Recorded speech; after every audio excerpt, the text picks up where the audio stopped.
Viska til frelsis, 14. kafli, sólkerfið og áhrif þess.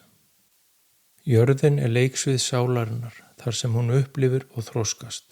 Dýralíf, gróður og landslagið skapa fjölbreytileika lífsins. Ólík veðrabrigði eiga einnig þátt í að skapa manninum fjölbreytileika. Jörðin sjálf og allt sem á henni er hluti af sköpunarverkinu.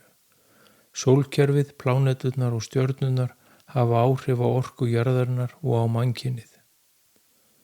Orkan fer eftir stöðu plánetnanna á hverjum tíma, lífsorka hvers og eins ræðst af stöðu sólkerfisins við fæðingu þegar fyrsti andadrátturinn var tekinn.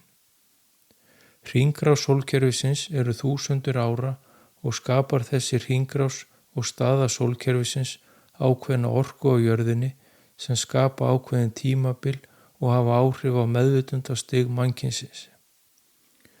Það tímabil sem nú er að klárast hér á jörðinni tímabil blekkinga og undirförulsháttar og við tekur tímabil meiri sannleika og samvinnu og kærleika meðal fólks.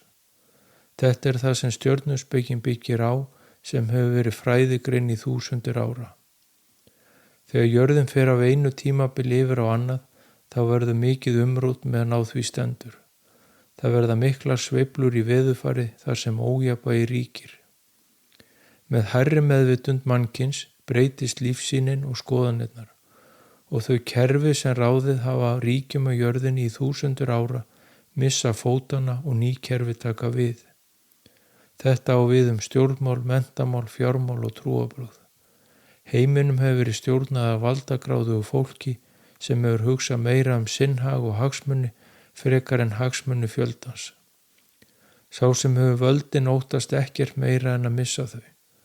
Ráðandi öfl reyna því að herða tökin á fólkinu til að halda völdum sínum. Því skerðast mannréttindi og frelsi fólks verulega rétt fyrir slíkar breytingar. Þeim mun fylgja spenna og átök og núverandi ástand á jörðinni lýsandi dæmi slíkar umbreytingar. Þegar þær eru gengnar garð, fellur allt í ljúfa löð á nýjan leik og nýju kerfin taka við og byrja að mótast og aðlagast fólkinu. Ráðandi öfl gefa að lokum eftir völd sín og fólki mun öðlast meiri mannréttindi og sitt frelsi á ný.